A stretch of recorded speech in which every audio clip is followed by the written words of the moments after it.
We are one round in for the Florida State Builders Area Pro Series and 4 more to go. But tonight we are going to be sending 4 drivers home. They will have no more shot at a championship. 8 drivers will move on with the points the way that they are. 11 of those 12 drivers have a chance of being eliminated tonight. There's a lot on the line, and we'll see what happens here over the next 100 laps here at Auto Club Speedway. My name is Finny DeCooney here with Connor Horn and Hunter Sluppy for the next round here of the Florida State Builders Area Pro Series. Guys, glad to have you back in the booth with me. Oh, it's going to be a fun one. I'm glad to be in the booth for Auto Club. It's an exciting track. I hope it's around for years to come, but that might not be the case. But we'll always have it on iRacing. We'll always have the multi-groove 4, 5, maybe 6 wide action that we already saw on Monday night, and we saw it last season. We're going to see it once again with these Xfinity cars. I am excited, as I'm sure you are, Hunter. And what's better than having excitement, an exciting track like Auto Club, and also having the stakes as high as they are tonight? Absolutely. It's a playoff cutting race. It's race 2 of 5 for the Florida State Builders Area Pro Series as we eliminate 4 drivers tonight, and these are the 4 below the cutoff line heading into the race tonight. Now, if you're wondering, James Scioli missed last week and is still on top of the leaderboard. Yes, he had that many bonus points so where he could, I said it before I even found out last week that he wasn't in. He could literally miss a race and still be good. 26 points to the good, but obviously you don't want to have a mistake tonight, otherwise you could find yourself towards the bottom 4 of the cutoff as we see Hearn, Hartz, Lakatos, and Alex Weaver. Weaver is looking like he's going to be a must-win to make it into the next round. Lakatos, Hartz, and Hearn, they can easily point their way in, but guys, it's going to be difficult here at Auto Club with the fast track, the lanes 3 wide, 4 wide, 5 wide, sometimes even 6 wide. It's going to be interesting how that's going to turn as we look at the team standings. And Finian, it's been DWR all season long with Justin Sogok from Daytona and James Scioli for the rest of the year. Yeah, I was going to say that team has been doing phenomenal so far, easily leading the point standings by close to 70, I think about 70, 80 points out of Sky Motorsports. And Sky Motorsports, not a single win to their name, but they've been fairly consistent chasing in second. Still have a chance at turning things around, but they need to really step up in the second part. Then Slaughter Sim Racing following on the third, IRLC in fourth with Vazikis Motorsports rounding out in 5th place here. Cut to the track here. Practice just now coming to a close as practice warming up here. And Matthew Bell in the 43, the number 43 car, looking pretty quick here. Top of the timesheets for him. This is no surprise here. Like, we know he has speed. He's always at the top of the qualifying sheet in practice as well. He's done it all season long. Still waiting on that win, but we know he's capable of it. Hartz, who's right behind him on the picture you're seeing, he's also second in the practice times. Brad Slaughter, not in the playoffs, but always fast, always at the right here, led laps last year in the Pro Series. He's on track getting laps in now. Then obviously James Scioli, no introduction there. He's in 4th. And we're talking about Alex Weaver, the one who's in a must-win situation. Really the only driver who is most likely going to have to win to make the next round. Looking like he's got good speed tonight in 5th. Looking at Travis Beckner driving a Tour Modified. Oh boy. Hopefully he doesn't brought the wrong car here for the track. Well, that's not going to work if he's going to try and put down a flying lap time here, which I believe the track record, it's not in the series anymore, but was held by Alan Elwood, still is. 40.830. I don't know if guys are going to be close enough to that time, but we'll see who is on top as we get to qualifying.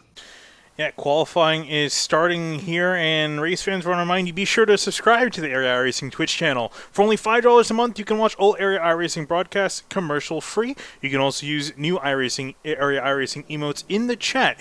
You'll also be able to earn double channel points as a subscriber that you can use to redeem for free merchandise at the Area iRacing Twitch channel here, guys, as qualifying has begun, and it's a slow trickle of cars onto the racetrack. You see Chris Rabel jumping out onto the track at Robertson. Cameron Hearn in the 67 machine is out there, one of the first of the playoff drivers to get out there.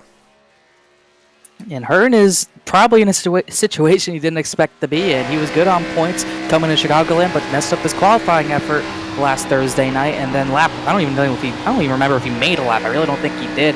Instantly in a crash, instantly out of the race, and now sits below the cut line by 4 points. Cannot mess up qualifying tonight. No, you don't want to have a bad situation turn worse if you're starting in the back. That happened last week from Chicago. He didn't qualify starting in the back, got caught up in a wreck, and that was Very bad night for him, but looking to be on the other side of the standings as he comes off turn 2. And boy, it's going to be interesting going through the bumps, not only in the turns, but on the straightaways as well. Yeah, as you see, these guys trying to wrestle control. And you can see there on the exit for Cameron Hearn, he's having to keep the wheel back to center and a little bit to the right. Keep the yaw in place. These guys sliding around here, track a little bit slick. You can see on the exit as well. I mean, just to put just a little bit of wheel to get it back in the center. Then coming down over the apron, trying to cut as much distance out of the track as possible. Gets on the grass a little bit. Want to make sure you don't get an off track for Cameron Hearn, though. He got the lap in. And will sit on pole for now as the rest of the drivers continue to trickle on through. Ed Robertson second, Rabel across the line in third. Waiting on another driver who was out there. I don't think there's anyone else out there at the moment on a lap. Tom Bourne is coming out of turn 4. Yep, Bourne on a lap right now. Advanced to the next round of the Truck Series playoffs. 40.779. He'll go third for the time being. Nick Silver, a 40.673 just crossed the line. Second for the time being. And now it kind of ends the laps. Garrett Grant's on a lap, but now Matthew Bell, fastest in practice, is also getting on track just now. Gonna need to have a good time here if you're the 5 of Grant. Obviously, those not in the playoffs, they're just hunting for wins, hunting for trophies. As he comes across the stripe, 40.7. It's gonna be good enough for 4th quickest. It's all lap for the number 5 machine. Matthew Bell, though, he'll come across the start-finish line, 43. We'll see if he can capture the magic he found in practice and usurp the 67 of Cameron Hearn from pole position.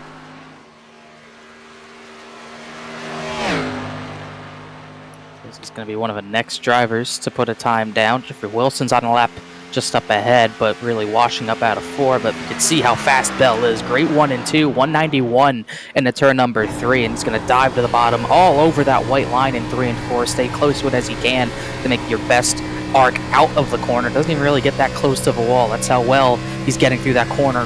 Once again to the very apron, almost in the grass, 40.607, and that is provisional pole by a decent bit. 23 thousandths of a second, the gap hunter as Matthew Bell jumps to pole position. Cameron Hearn there, and then Jacob Bell just coming across the line in the 96, and will actually spin it off into turn number 1. Shane Terry looks to be the next driver, putting a lap in.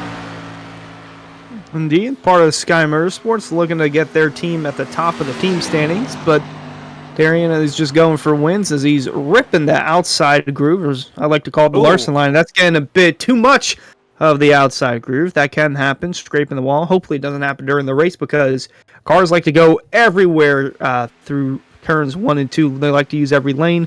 See what the 88 of Vanna Sogok does on his lap. Heading off into turn 3 now.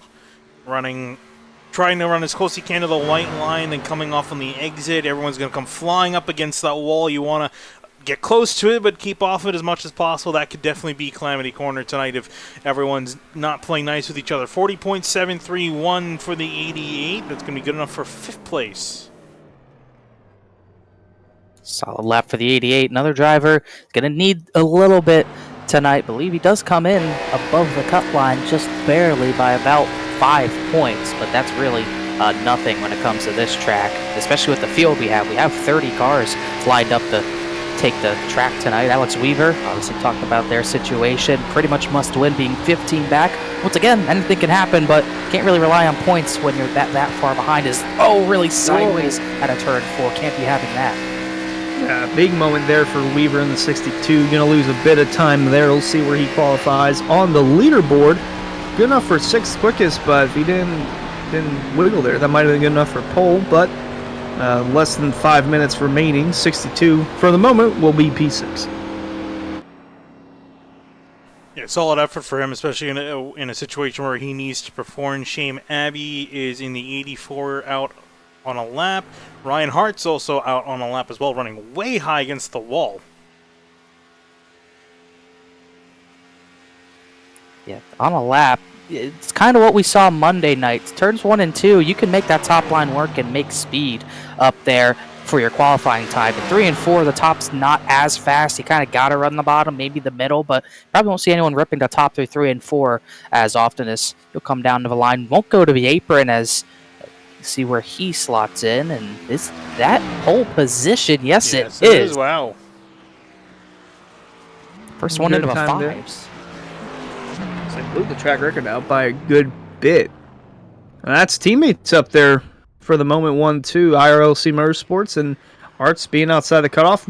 A win would definitely help. He could point his way in, but we'll see here as David Weishart, last week's winner. He's the one of the few, actually he's the only one in green, I should say. That win last week at Chicagoland. P8, Justin Munsell still looking for his first win of the season. Yeah, he's out there on a lap right now, coming out of turn 2, the number 6, as you mentioned, chasing his win. Trying to see if he can get it done. Greg Mitchell with a very solid lap actually puts the 43 back another spot and off the front row. So Greg Mitchell in the 2 will take P2 at the moment. Just wants to try to see if he can beat not only just Greg Mitchell, but Ryan Hartz here working down through 3 and 4 on the bottom line up to the top. Munsell got enough. You can see the concentration in his eyes, trying to see if he can get that pole position. And on the apron he will go, and across the line for the 6. Is it quick enough? It's quick, but not quick enough. 8th for the number 6 car. Yeah, 8th position, not the worst, but he would have wanted a little bit better as he'll start just ahead of David Weishart, who slotted in 9th. Travis Beckner with a 40.648. His time's done.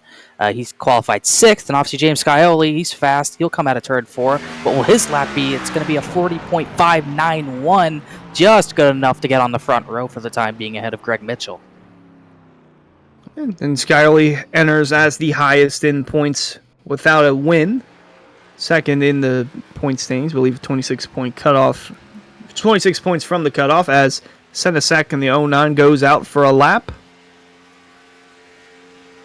Yeah, looking good so far for David Weishart Racing. Gonna head off into turn 3. Nice and tight to the bottom line. For Senesek, he's had a mixed bag of finishes, good and bad.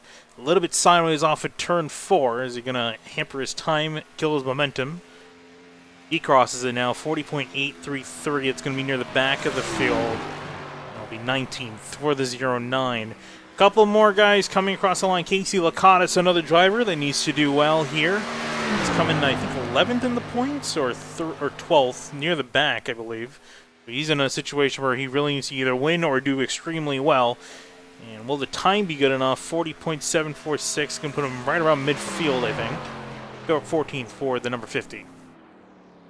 Not too great for him. Brett Slaughter Jr. just went 2nd, so just barely slower than Ryan Hartz. He'll go to the front row. Now John Furness, last time we came here, he was the winner, led 44 laps. Will he go pole position? That was not his lap. We'll see what he can do on this lap. He's probably the guy to beat here, I would think. Yeah, Furness was the winner here a season ago, back in Season 3. And looking through all the Pro Series races here, if you lead the most laps, you're almost guaranteed the win. That's happened in Season 1, 2, and 3, and the average turn position from the winner in this race is the 8th spot. So if you're inside the first 4 rows, you might have a good shot at winning. And John Furness still looking for a win this season. So he comes off turn 4 to complete his lap. Yep, and down on the apron as everyone else has. The 28 quick enough, though. 40.626. That's pretty quick. Be near the top, not on pole. Be 6th for the number 28. Yes, he won't be able to do anything. Interesting to note, Shane Therian will not be able to put a time down. Don't think we really noted that, but he got out there. Must have had a... we did see him. We were watching him. He started in 1 and 2. He got too close to the wall, scraped it, and called it a run. So the 38. Also want to mention, too, with the 38, all the drivers... as qualifying actually came to a close. I didn't realize there as we're watching Michael Muhammad there.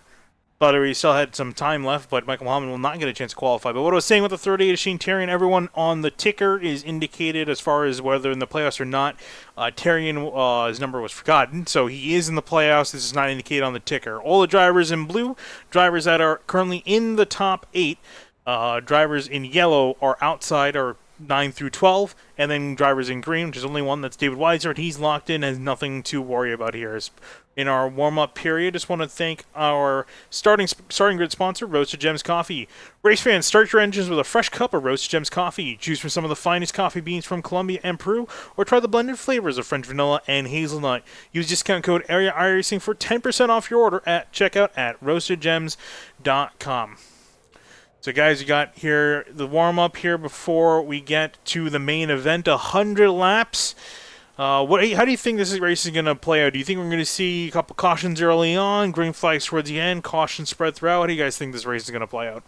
I'm expecting to see cautions here and there, maybe in the early stages, but we saw this go relatively green to the end. I believe we had green flag pit stops encounter the race last year when John Furness went to victory lane, last season, I should say. So I'm not expecting too much of a wreck fest. Auto Club, very wide track. Obviously, you're going to use a lot of the track tonight, but I think these drivers will have the cars under them to be able to go green, and expect to have some good racing, green flag racing tonight.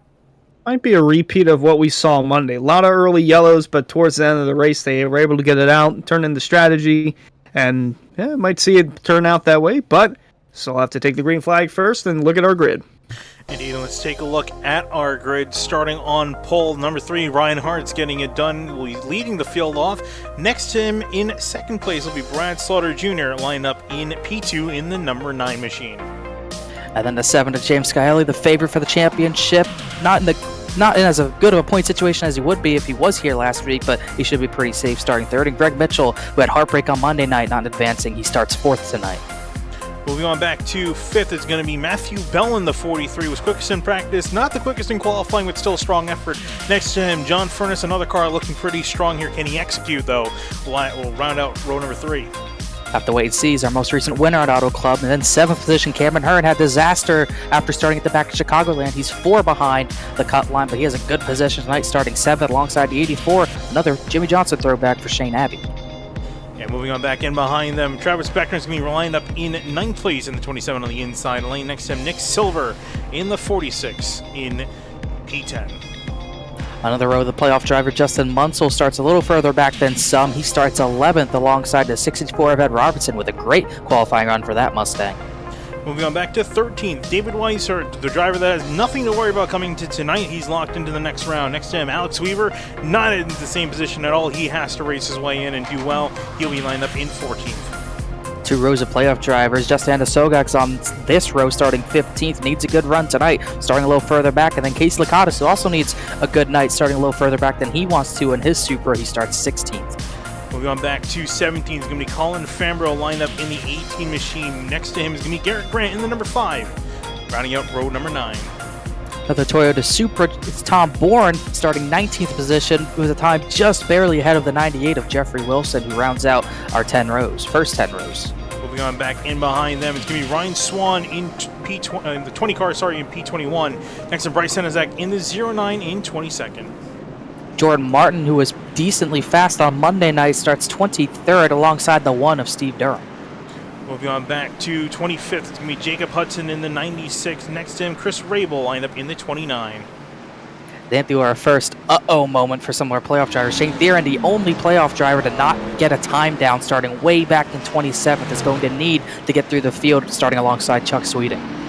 And rounding out your final row of drivers, Michael Muhammad in the 29th and 78. Saw he couldn't get it, didn't have enough time to get a run in. Spencer Brown rounding out your field of 30 drivers. Guys, as we come here towards the green, pick your favorites. Who do you think is going to win? I'm going to go Furness. He won here last time. I think he's going to have more long run speed because I think it's going to be a long run race. So give me the 28. Give me Cameron Hearn. It's a race where he needs to make it to the next round. There's no better way to do that than with a win. Going to go with the 67. I'm going to go with Brad Slaughter in the number 9. He's got nothing to lose. I think he's going to he's aggressive and can definitely get some moves done. And again, with a driver with nothing to lose, he can definitely put it all on the line, not compared to the rest of the playoff drivers who need to still perform. Pace car, the left-hand turn off on a pit lane. The field in control of the number 3, Ryan Hart's 100 laps here at Auto Club, and we are green.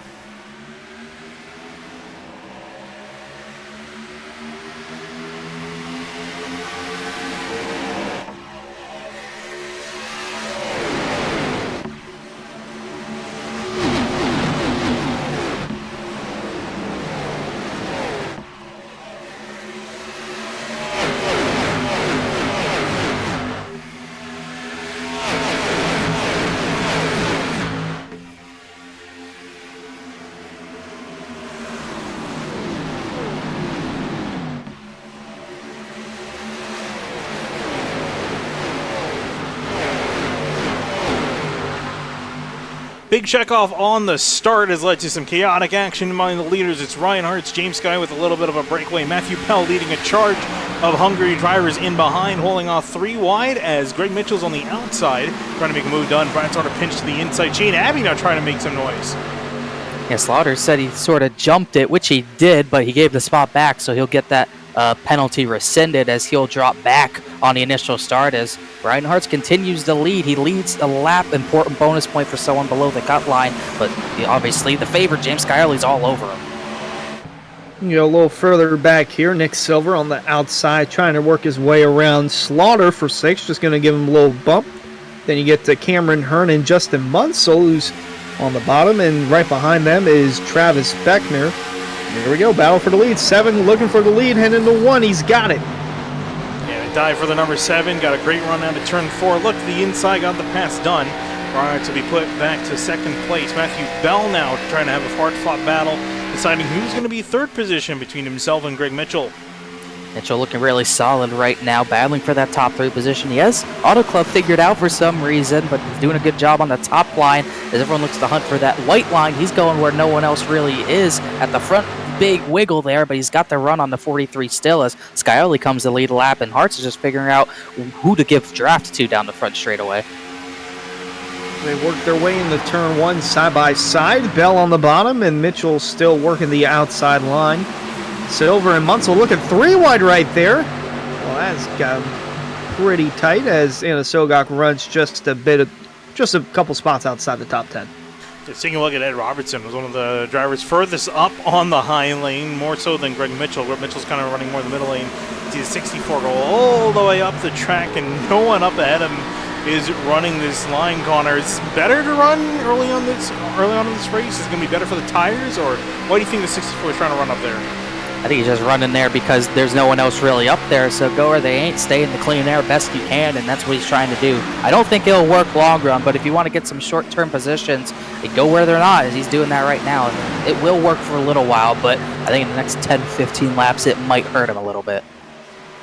True up the tires in the later run as, there was almost a moment there with him and Slaughter nearly coming together off 2, but right in front of them is Alex Weaver, who's trying to work his way closer towards that top 5, but there you see Robertson, the lone car on the outside line, trying to get the Larson line rolling, but Nick Silver trying to get it rolling past the 6 of Munsell as we go in car with him, and cool, calm, and collected as he works his way down the front stretch.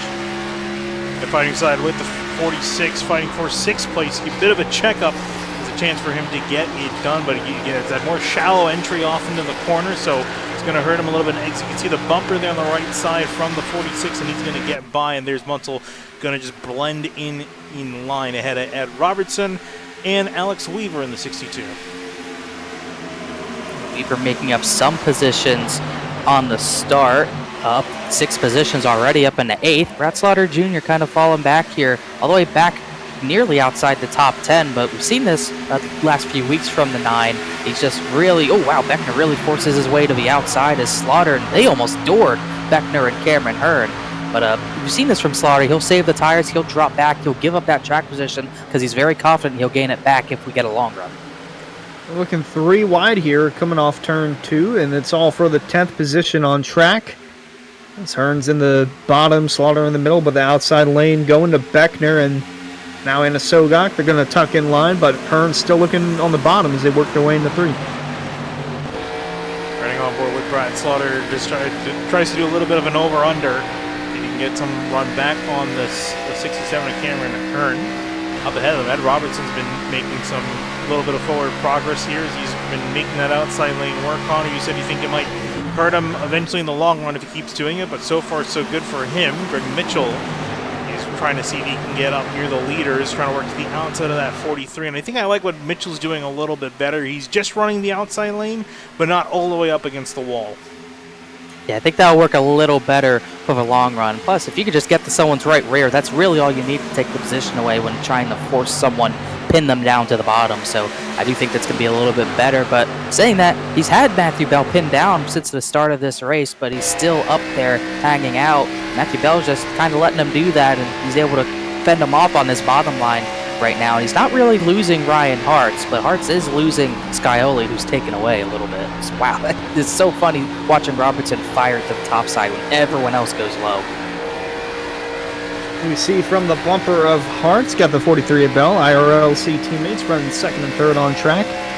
Then you got the 4 non-playoff drivers of Mitchell, Shane Abbey, Ed Robertson, and Nick Silver running 4th through 7th, and then got Munsell looking there for 8th. A little further outside the top 10, one of our playoff drivers, John Furness, is up, only in 17th, and just buying time, I guess. We're almost 10 laps into the race, but going to want to be up there towards the end of this one as they work their way into turn 1. Yeah, I was going to say, this is a bit surprising. I guess it's similar. He's actually lost the same amount of positions that Brad Slaughter has lost, which makes me think he's also trying to save his tires and equipment and going to try to shoot back up the order. He's, I guess, confident. Him and Brad Slaughter, I imagine, are confident that this race is going to go green, as you see Jacob Hudson in the background get into the wall off turn 2. But for this to work, they got to hope that this race goes green quite a bit, so that way they have enough time to keep those tires on once everyone else's tires are falling off.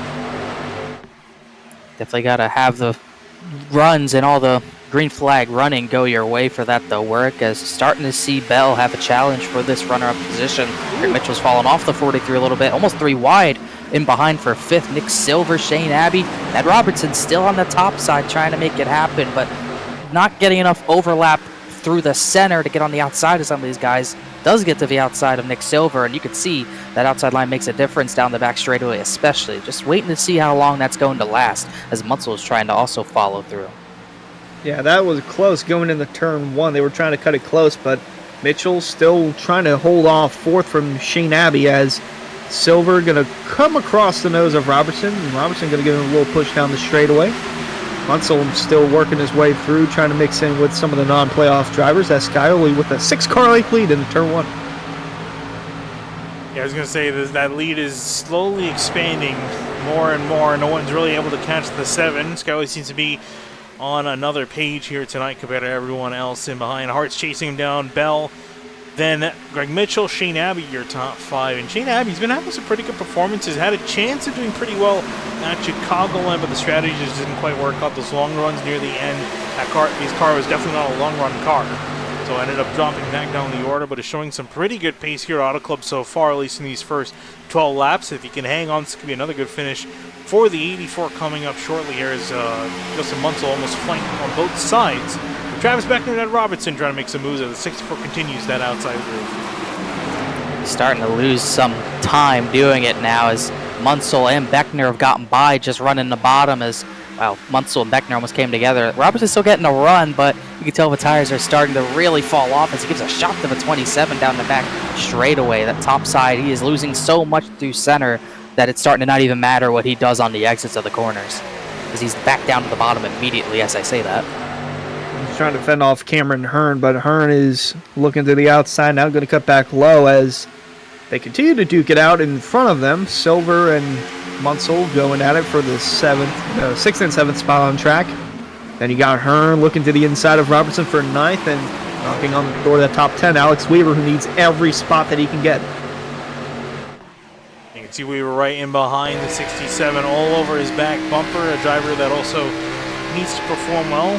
Same thing with Cameron Hearn. Both of them need to get on with it and get up near the top of the order. Again, obviously you want to play the long game, though, so you don't want to push yourself too hard early on, especially like where we're looking at with Ed Robertson. Might attempt to see that 64 start to drop back, but so far he's okay. I'm going to take a look at where Shane Terrian is and how he's doing, because he started 27th, up 8 spots to 19, so 38's been making some progress. Again, another playoff driver who needs to perform well, and always not good when you start your night in the hole having to dig yourself out.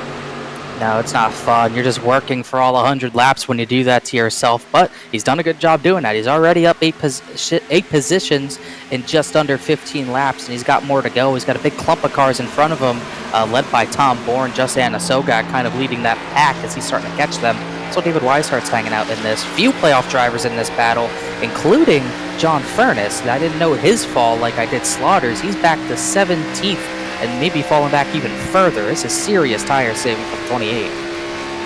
He's battling with Casey Lakatos there as we focus on the only playoff driver locked into the next round, David Weishart, again with that win last week at Chicagoland.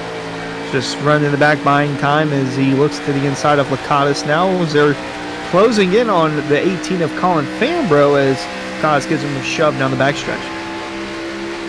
Getting Close quarters between these 4 drivers. They're all battling essentially for 15th place a little further down the order, and actually up ahead. My eyes don't deceive me. It looks like a certain driver is getting awfully close back to our leader. James Scully has been reeled in. That gap was, I think, around 0.7 of a second at its highest. It's now fallen down to just a couple, under a 10 now, as Ryan Hart's still over the back of him. So I guess this might have been Scully extending his tires a little bit too far early on. And here's Ryan Hart. So you can see how much time he's gaining in the middle of the corner. Yeah, especially on exit, gaining a lot there as Furness went to the top in the back of the background. But Scioli maybe was just riding a little bit too much. And Hartz, I think he saw the 43 catching him and he thought, all right, time to go. And he's going to go to the bottom into turn number 3. Scioli's going to try to pinch him off to keep this position and keep the clean air. But that 3 is so fast, it's going to be tough to do when you're pinched down like that. They're going to be dead even down this front straightaway. That's just going to buy time for the 43 and the 84 to potentially close in and make this a 3 or 4 car battle for the lead as they work their way into turn 1, still side by side, although the 3 sends it down into the corner, and the 7's going to have to run on the outside. But Matthew Bell, if they continue to battle, he'll be closing in. I'm sure he's loving this up ahead of his windshield. He's trying to see if he can get back in. Ooh, I think I just saw a 64 at Robertson in the wall of it. Tom Bourne as well. It looks like just a little bit of a scuff to his right side. He'll continue on. Back up for that battle for the lead. The 7 and the 3 side by side, still off of turn 4. Now looks like Scully's got a bit of a better run, but Hart is not giving up yet.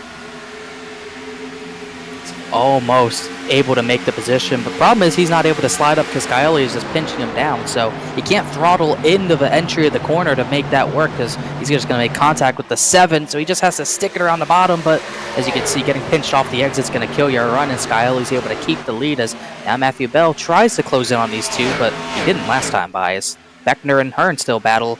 That's for 6th at this point, no 5th, excuse me. 7 got back in front of the 3, and now we go back to the 67 looking for the top 5 position. Hearn's been on the move the last couple of laps, and Beckner as well. Mitchell falling back to 7th now as they are 3 wide behind him. Yeah, and look who's on the inside. It's Brad Slaughter. He's starting to come back. Lowest he's been, was 13th. He's now in 11th. Can get past these 2 guys. He's up in 9th. So this is where we're starting to see that crossover period around lap 20 here in the run. Ooh, as a couple drivers Munsell clipped the wall. Munsell clipped it, and I think Alex Weaver might have either just got a piece of it or just avoided it. Start to see some of these guys struggle on their tires. And also coming through, I see John Furness coming back through the field. Dropped all the way to 17th from the 6th starting position, now up to the 12th position. Just got by Colin Farrenborough, and he's going to rock it by Nick Silver on the outside possibly here. As last time by .236, he's not really that far off the leader, and he's also in traffic while doing it. So the 20 is going to be a factor. He's got to be methodical getting through these guys. Don't want to mess up your car getting through these guys. So got to be careful when pinching guys like Silver down. And obviously we know no new damage model on these Xfinity cars, so got to really be careful. If you hit the wall, it might be game over. Very well could be, as the 43 of Bell is closed in from 9 car lengths 5 laps ago to about 6 car lengths, closing in on teammate Ryan Hartz and race leader James Scioli, as we're already a 5th of the way through, and Beckner and Shane Abbey continue to go at it for 4th in the background. You see them side by side heading into 1, with Hearn following behind the the tire tracks of Travis Beckner.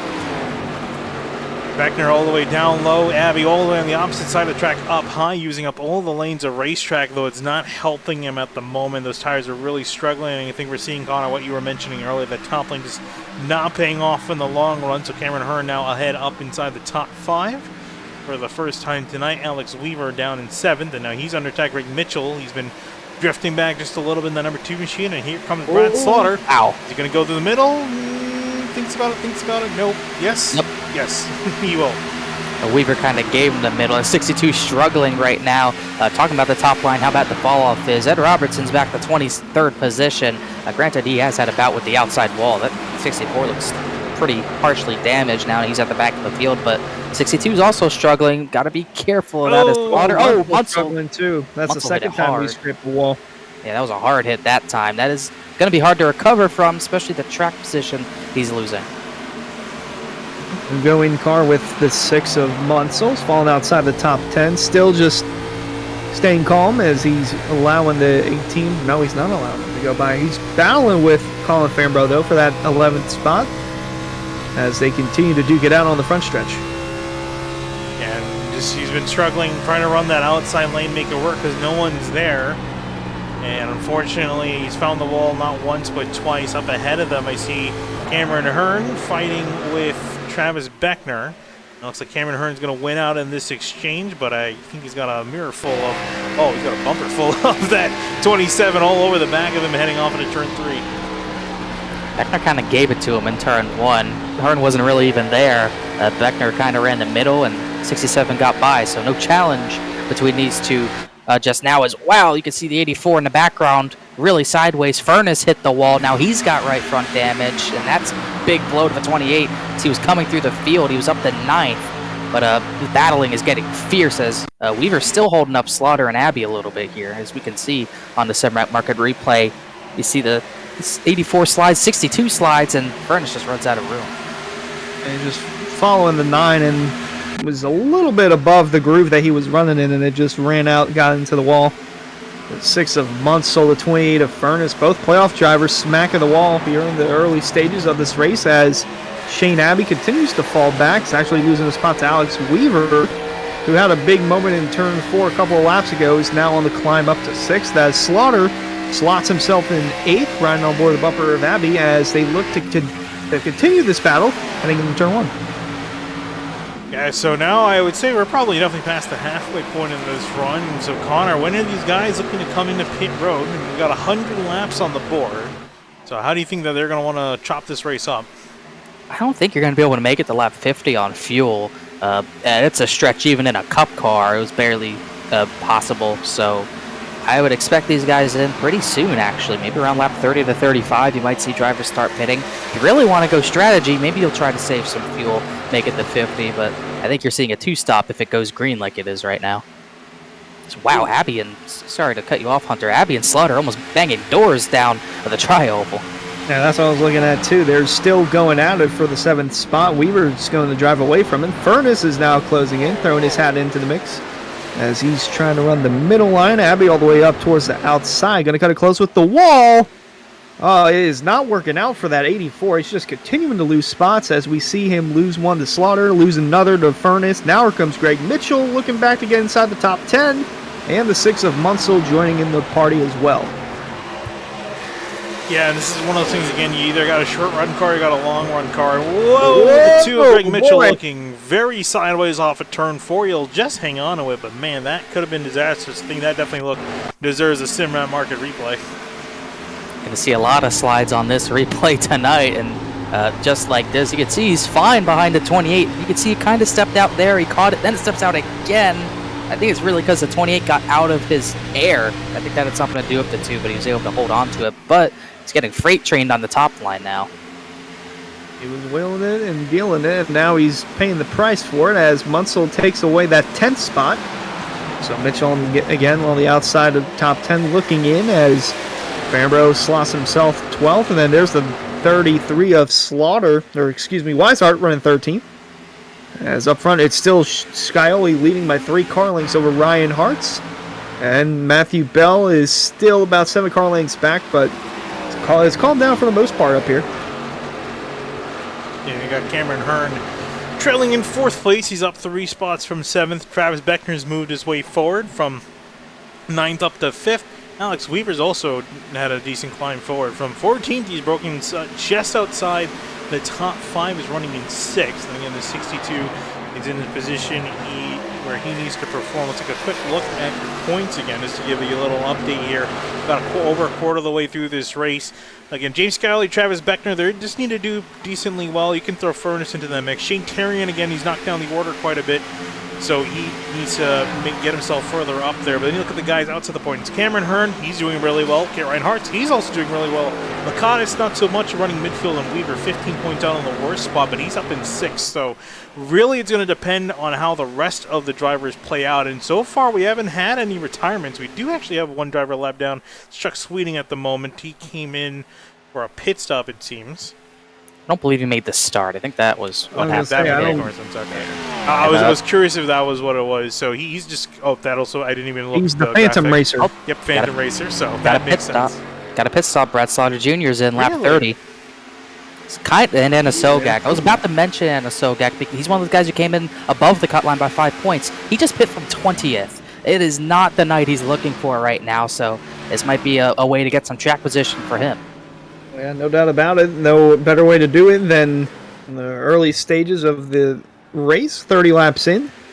We'll see what the leaders do as Scioli continues to lead his way into turn 3, but boys, looking at 67 of Cameron Hearn. He's closed in quite a bit as well, so we're almost about four cars in the top 4 within a second of each And other. Cameron Hearn is coming in.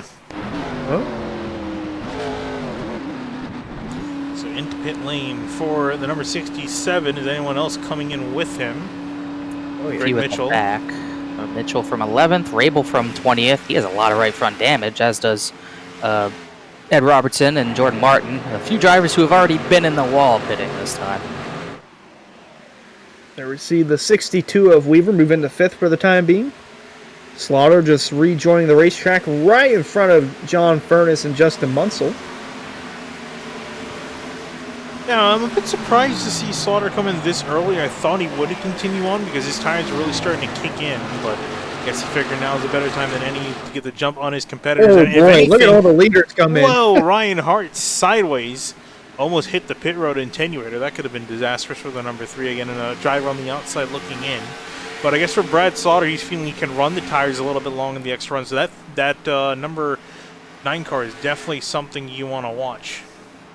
Watch the 3 if he comes out of his stall, because that was a very aggressive entry. If he got away with it, he gained a lot of time on the 7 of Scioli, which is important. Don't miss your stall. He was able to do a good job of that, but can't speed, especially below the cut line. A mistake like that will ruin it. Hearn and Slaughter side by side. That might end up being the battle for the effective lead, but we'll also have to watch the battle off of pit lane as Hartz drops the jack. It's going to be close between these two, but Whoa. I think Scioli's going to have the momentum to get by. Just barely as, well, the 6 comes in to pit, but Furness has a lap led, so that's huge for him for a bonus point as here comes the 67, here comes the 9, and it looks like Cameron Hearn is actually going to take the lead out of this. Although the 7 comes out, tires aren't up to speed yet, this could play into the hands of Cameron Hearn when they go down the front stretch. Here comes 67. Cameron Hearn charging in as he hit the warmed up tires. Have anything for the 7. He's trying to get a run. He's going to build up a run. He's definitely there and able to fight. See back from Brad Slaughter. He's gaining on Ryan Hart. So effectively, this will be the battle for the lead. Once everything cycles out, we saw the top 9. Everyone there needs to pit. They're gone just a little bit further than the rest of their competitors. Shane Abbey looks like he's coming on down. Steve Durham as well. John Furness of all drivers. He's all the way up on the top side. Ooh, is he? Did he hit the wall or something? Or is this just... Oh, He's just had Larson it. lining it. He did hit it earlier, but not there. Oh, okay. I thought you almost looked slower than normal. I guess it's because he's trying to run that outside lane. But I'm curious to see when he's going to come on down again with that damage. He was having a really good run early, but that damage I can't imagine is doing him any favors. Look how much he's Here, pushing I up the think he's going track. to come this time by. Here he comes. I was going to say, Connor, you know what? These guys could go to 35, and if it goes green to the end, they just stop at 70, and then they're good to go the rest of the way. And these guys that pitted on lap 30, I don't know if they're trying to do a 3-stop or a 2-stop, but if they're trying to do 2, they're going to have to stretch it to 40 laps on fuel. Yeah, it's gonna be a little stretch if you're going to do 2 stops from 30. You're gonna have to do 1 long run in there for the guys who pit that early. So we'll just have to wait and see as Fern's picked up some laps led. Importantly, Case Licata stays out, so he'll get a lap led himself, at least 1. And no one else is really going to be in position to do so playoff driver-wise, as it's going to be, I believe, 4 of our playoff drivers so far getting bonus points. We'll see if he comes in this time, looking And like is, it. yeah. Very important for him. It is. It's a very good maneuver. Just get that lap led. It's going to cost you some track position, but if a caution comes out, you can come back from it, and he's 1 bonus point richer. And again, when you're in this situation from the outside, you need every single point. It's all going to count. Meanwhile, back for the lead, original battle for the lead, when this sorts out. The 7 versus the 67. Cameron Hearn going to throw it to the inside. This is going to be good stuff. Cameron Hearn's going to be aggressive, too.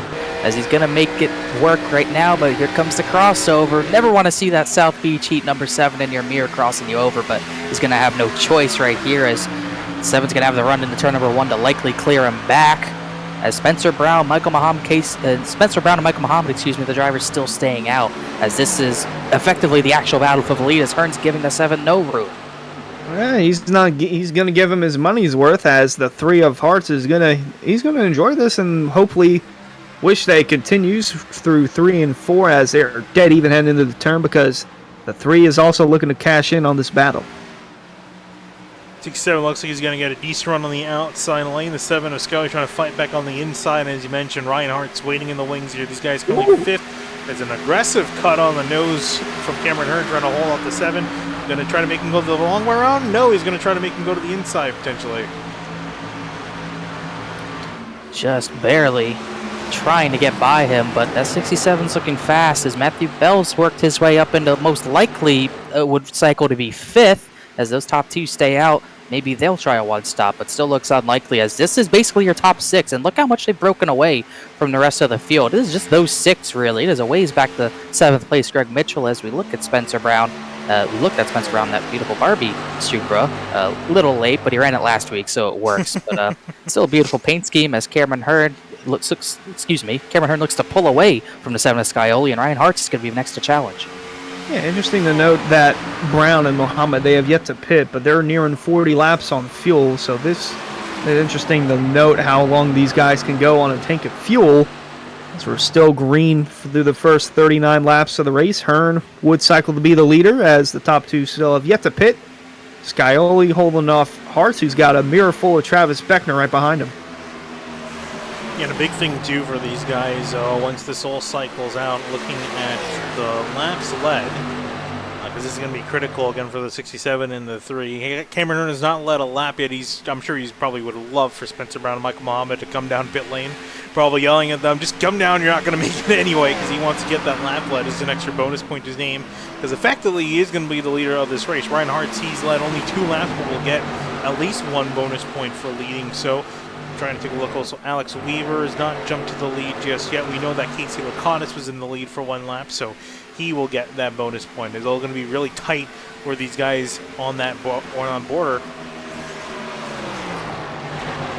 It's going to be really hard to sort out once we get to that point, as look at how racy these guys are. It goes Bell to the bottom of Beckner. These 2 battled really hard last week, as well as they'll battle once again, and they'll battle all throughout the playoffs no matter what, as Hearn tries to break the draft a little bit, and Scioli's trying to get everything he can because Ryan Hartz is right there trying to get that position away, as both these drivers sailed it into turn 1 and even gained on the 3 a little bit. Beckner work on the outside, going to clear the 43 as he's still trying to fend off Matthew Bell, and well, there's a lap car of, well, not sure who that was. Chuck Sweeting. Chuck Sweeting. As they continue to duke it out. Here comes Hartz down to the outside of Scioli. Michael Muhammad pit from 2nd, so just Spencer Brown out there now, by the way. And Cameron Hearn, again, can't wait for Spencer Brown to come down to pit lane, because the 3 and the 7 are starting to mount pressure on the 67.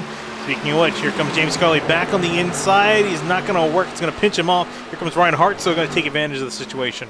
Big run from the 3 because those 2 were side by side, as he's going to get 2nd out of this, pushing the 67 down the back straightaway as Chuck Sweeting becomes the first retiree of the race, but that 3 is fast. Now he's trying to work over the 67, but Scioli's not letting him go that easily. And the 95 is coming down pit road, so this will be for the lap led, and of course Cameron Hearn, Ryan Hartz side by side. I think Hearn might have gone at the line, or it might have been the 3 of hearts. No, it was Cameron Hearn. So he got that bonus point, much needed, as he is still below the cutoff line. And so is Ryan Hart. So these 2 fighting for their playoff lives as they come out of turn 2.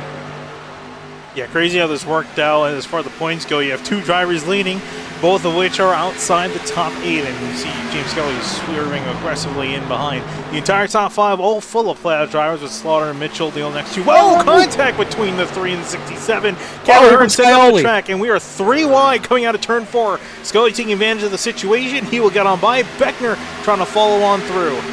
Beckner might get 3 for 1 here. He's going to go to the bottom of Scioli. Hartz tries to side draft him. Now Bell's pushing Cameron Hearn. Brett Soller Jr. just let him all race. Like, I don't want any part of this.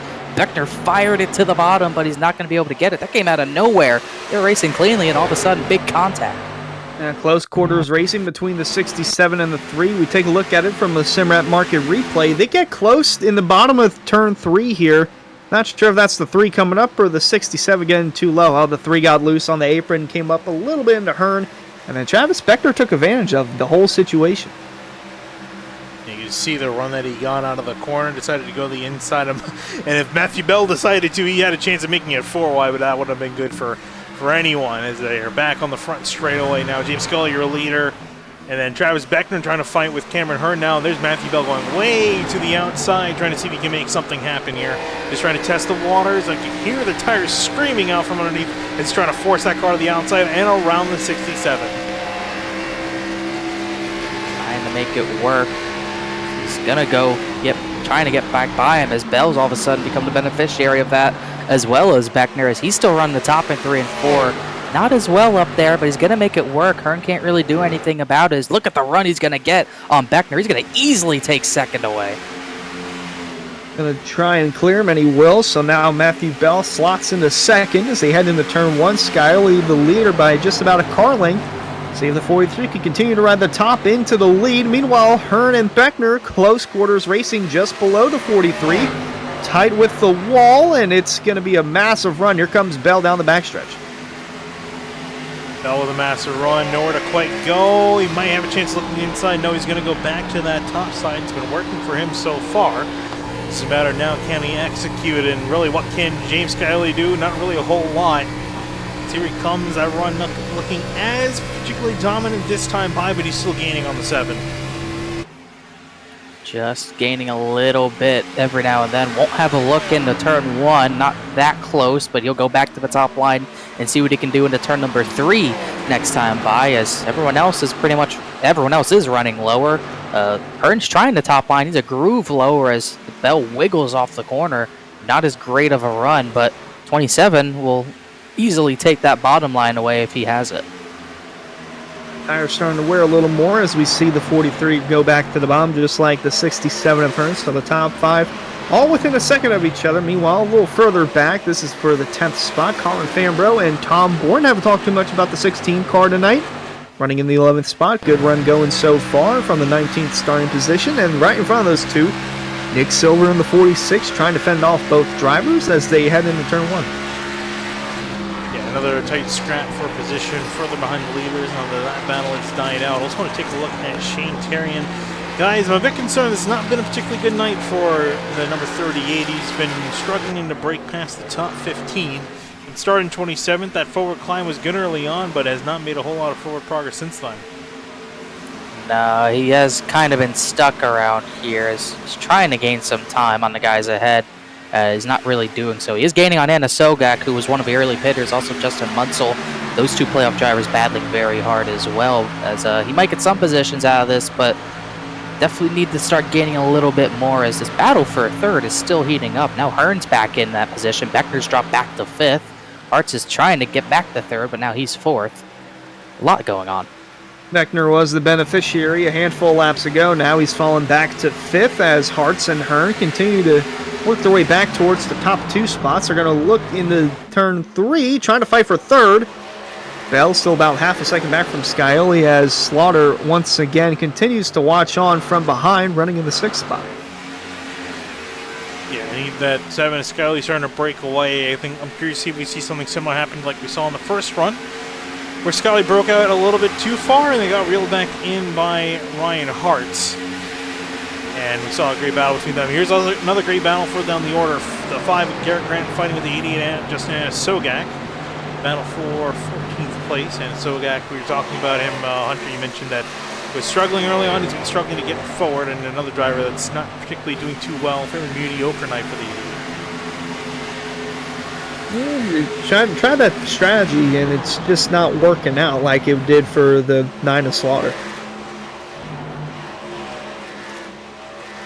Another exchange for position. Kingsley Licata is getting past Jeffrey Wilson up into 18th. The Cottis got one of the fresher tires out there because he stayed out quite a bit to get that lap led. So now it's fresh tires to work with, but again, he's going to need to really step it up and gain some more positions. Colin Fanro and Nick Silver up ahead, fighting for position. Tom Bourne's gone past both of them.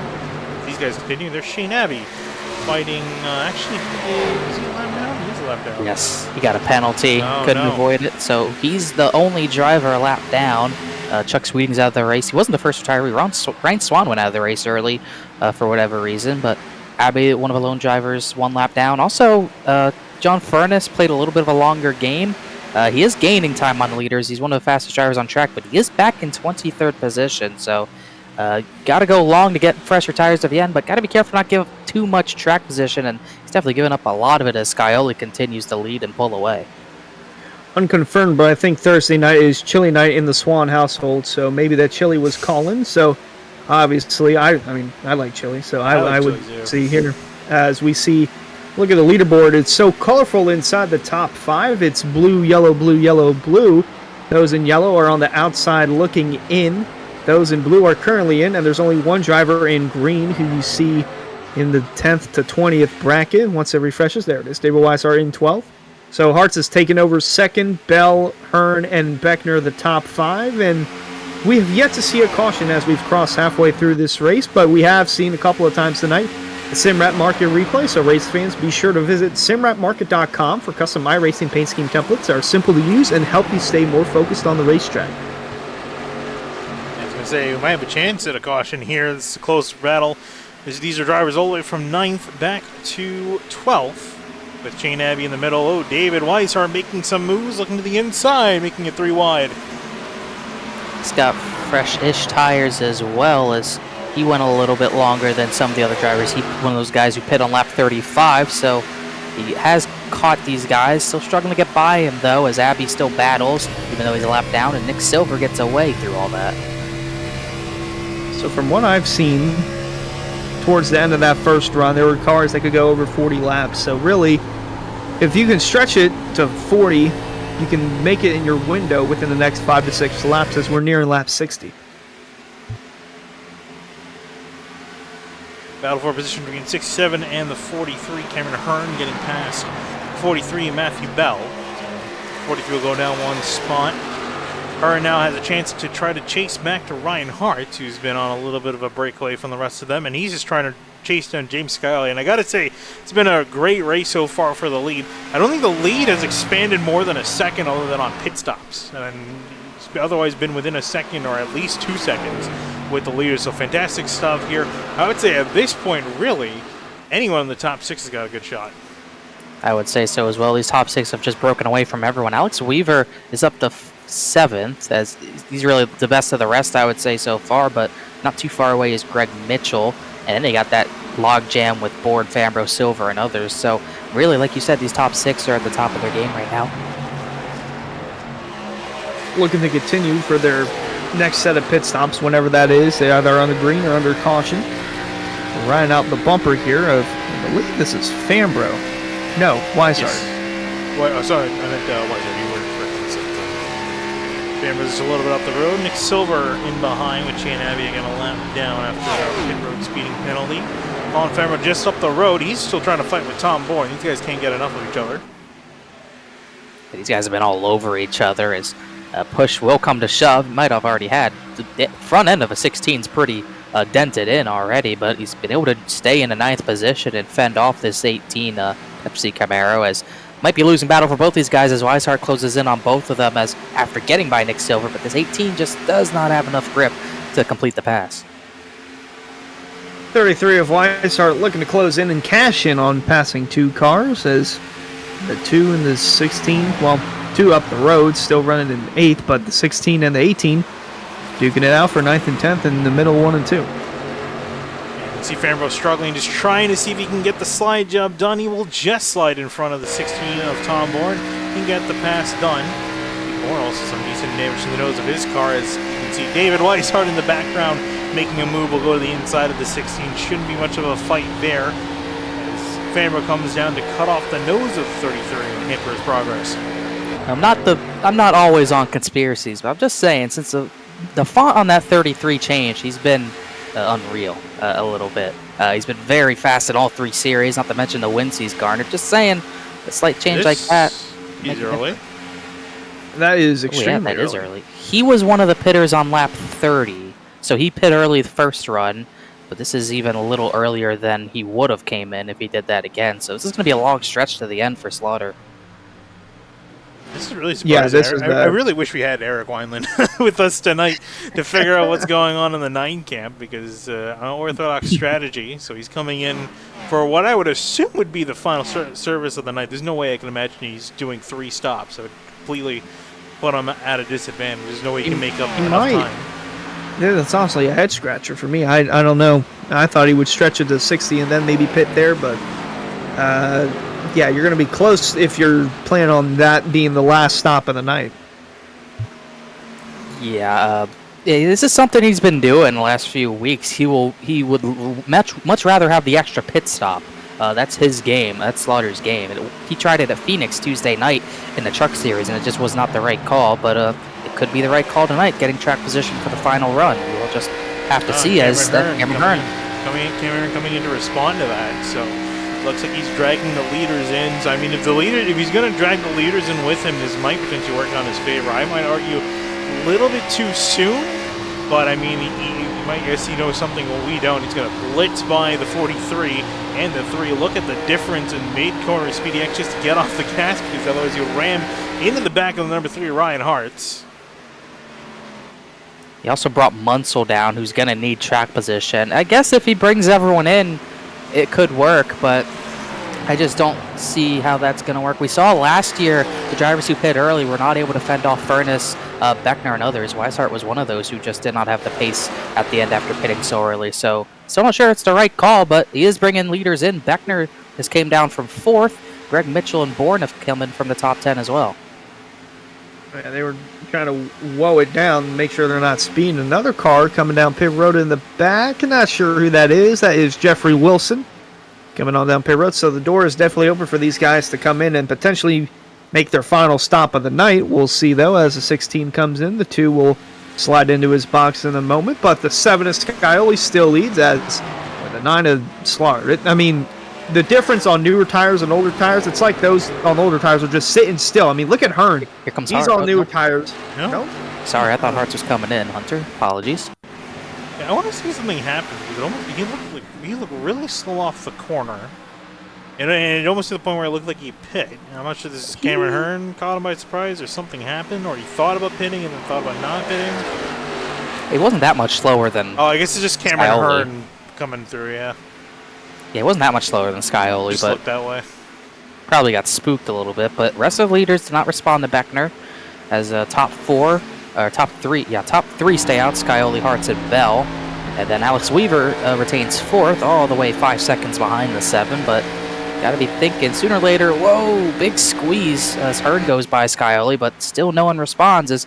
Got to assume these drivers are using this run to be on their long run and not do that for the final run of the race. Thing that I'm thinking of, too, it might be just that as Garrick Rain comes out of pit road. Shane Darian, playoff driver, coming in to pit road for his final stop of the night. And in his box, he will go again. I feel like at this point, Shane Darian could really use a caution, just kind of upset the order, because still struggling to make up some track position. And back up the leaders, Scioli, Hartz, Matthew Bell, they've been continuing onwards, and I think they might for a while. And Cameron Reinhardt, Yep. He's coming in a bit hot. He's got to gain everything he can on Scioli because the 7 will likely respond. Whoa. Oh, it's Weaver. Yeah, Weaver's in. Fambro's in. Weaver actually came in pretty slow for how wiggly he was. Rabel comes in from 12th. As should bring in, I assume, the rest of the leaders. We'll see how Scioli wants to respond to this, but he does not have to worry too much about Matthew Bell. He's gapped him by 2 seconds at this point. Still waiting on pit stops from 7, the 43, 33, so on and so forth as Scioli continues to lead. He might be coming in this time. Yep. Looks like that way, so he's also going to come in, trying to maximize that pit road entry. Nice and tidy. Couldn't be anything too bad for the 7, and here comes a 43 in behind him. So most of the leaders, the drivers in that leading group have come on down. David Weiser continuing out there, and Weiser actually go on a little bit further because he's only 29 laps on his tires, so he came in a little bit later. I think he's going to pit a little bit later than everyone else. Again, he's not really in a situation where it really matters where he finishes this race, but he wants to do as well as he can. There's Alex Weaver, Colin Farmer coming out, trying to see where Brad Slaughter is in the mix of things. He's with beginning past Michael Muhammad. So there's Brad Slaughter, there's Cameron Hearn, Travis Beckner in between both of them, and then Ryan Hart's quite a bit ways further back, and James Scioli now coming in. Or coming out, I should say. And so he'll get jumped by Hearn, and Beckner. And looking for Ryan Hartz is who I'd really be looking for to battle this 7. As Hartz is going to get a little bit closer. He'll have momentum. Oh, this is going to be really close. He might have to go for a dive into 3. It's about the same as when Hearn caught the 7. He might have to tuck in line here and then maybe wait till turn 1 to make the move. It's almost identical to how they came out of pit road on the first time. But the 3 is closed in on the 7, although Slaughter and Hearn, Beckner in front of these guys. But run can go on as we're approaching 35 to go. Yeah, just about 2/3 of the way through this race. Ryan Hart's chasing down the Rick's Hot Sauce car. James Scully up ahead. And race fans, be sure to check out rickshotsauce.com for some of the best hot sauces sold locally in South Florida. Try the Loxahatchee Classic, Golden Garlic, Palm Beach Pineapple, and South Beach Heat. Follow the Rick's Hot Sauce Rookie of the Year battle in the Area Cup Series and see which driver will take home the $100 prize as the highest finishing rookie in the point standings. It's rickshotsauce.com. Their man is doing pretty good tonight. Arguably the man to beat tonight, James Scioli. But again, depending on how this pit strategy works out, this could go in any driver's favor. And guys, big thing got to mention, what if you get a caution? We haven't had one this entire race. It's not completely out of the realm of possibility. But if it does happen, it's going to completely shake up the order. Yeah, let's not think about that. Let's just go green. As Weishart is in green, the only driver in green because he's locked in. So he'll pit and go about 33 laps to the end on this set of tires. As still got more drivers to come in. Nick Silver is going to take the lead now. He'll get his first lap led of the day. Licata's second, going long again. Also, just Sogak, after pitting early, he's going to go long this stint, which is kind of what we expected from some of the drivers who did that. Also, Steve Durham yet to pit. I'll say, looking back here, these Auto Club races, we don't have too many yellows, only 2 cautions on average for the Pro Series, and for the second playoff race, a bit more cautions, 4 yellows, but we have yet to have one tonight. And the last caution has come out in both those races, Auto Club and the second playoff race. Both those have come out with less than 50 to go, but we are obviously within that window, but still have yet to see a yellow as Scioli continues to work his way towards the 9 of Slaughter, who would cycle to be the leader as the top 4 have yet to pit. Steve Durham is now entering pit road. So another driver will come on down. Here's James Scioli, and Reinhardt has not been able to catch back up to the 7, so those slightly warmer tires, not able to get kicked in time to get past the 7. So Hartz will stick in behind. They've got to get past Travis Beckner, Cameron Hearn, and then Brad Slaughter, who will cycle out to be your provisional leader. Went to the next 4 drivers ahead of them come on down. Still waiting on Silver, Licata, Sogak, and Furness to make what should be their final stop of the race. And again, Brad Slaughter coming in so early that he's already 11 laps on his tires, while some of these guys still out there are close to 40 laps on theirs. It's just going to be a really tough run for Slaughter to maintain those tires to the end. Trying to look at the times between all these drivers on different tire strategies. Slaughter last time a 41.685. Cameron Hearn was 2.5 tenths faster than that. And then Travis Beckner was a tenth faster than Hearn. Scioli was 3 tenths faster than Beckner. And then that's where the getting faster ends, because Ryan Hart's right in front of the leader. Or who may be the leader. Well, he's not going to cycle out to it, but yeah, that is not what Scioli needs if he wants the leaders. Take a look at your Simrad market replay there. I don't think the 7 will be faster this lap. No, probably not. As a really, it's like, yeah, Hartman. Is that Logan Hartman? Jacob Hudson. Yeah, he just nothing. He wasn't really trying to get out of the way, but he was just trying to run his race. You could tell he's struggling. Just got loose. No malicious intent there. Just really struggling in 27th right now.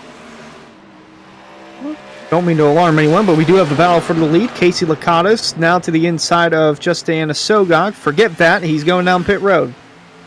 Yeah, since I think that's why Yeah, he doesn't want to battle. Lakatos let him by is because he knew he was coming down, and so it will take the lead away from him. John Furness will continue out there. He's just trying to get to see if his fortunes turn around. Got some damage on the race, and this run has just not gone to plan. So I think he's just kind of hoping caution comes out. Might continue to run out there a little bit longer. Brad Slaughter, again, should be the one to cycle everything out with Cameron Hearn, Travis Beckner, and James Scully. And you could throw Ryan Hartz into the mix, all in hot pursuit. Hartz is there. Can't forget about Matthew Bell either, who has closed in a little bit on the 3. Hudson really raced the 3 hard into turn 3 and really lost the 3 a lot of time there. Not too much to Scioli because he was in the same situation, but that 43 was the fastest of the 6 that we're really watching last time by. Interesting to note as we continue to keep an eye on this. Top 2 have yet to pit. That's Anna Sogok and Furness. And there's the 78 of Michael Mohammed, who recently came down pit road. Garrett Grant as well. But Slaughter gap is about 1.4 seconds between him and Hearn. That would eventually cycle out to be the battle for the lead. Yeah, he's catching up on him pretty quickly, up ahead of the guys we're just looking at. Colin Farmer, Alex Weaver fighting for 13th and 14th. A little further down the order. And Weaver, this was looking pretty good early on. I mean, again, he's still got to cycle out a little bit more. Should definitely get by Spencer Brown. He's 30 laps on his tires, so Brown's going to be coming in soon. So Weaver looks like he might be able to score a top 10 out of this as things go. I'm not sure if that's enough points for him that he needs. Justin Sogak's down on pit lane, so that leaves just John Furness and Spencer Brown and Michael Muhammad as the remaining drivers yet to pit this run. Brad Slaughter is only 5 seconds behind John Furness. Chance if Furness continues out there, Slaughter might just get past him on the racetrack. Cameron Hearn closing in the gap close to a second now. Travis Beck, you can see all the leaders now almost able to fit in one single frame. They'll start to close in on one another. Furness came in 16 above the cut line, so you can afford to not have the greatest of days, but certainly don't want to be doing this. Since he hit the wall and since his strategy has not played out well, he's going to drop pretty far back in the running and not going to have a lot of laps left to use the fresher rubbers, so he's going to have to really gain some track position quickly once he does pit to avoid catastrophe, because definitely not the race I expected him to have. I think he was my pick, and it's just not, just hasn't worked out. Ever since he hit the wall out of turn number 4, the car just hasn't been the same.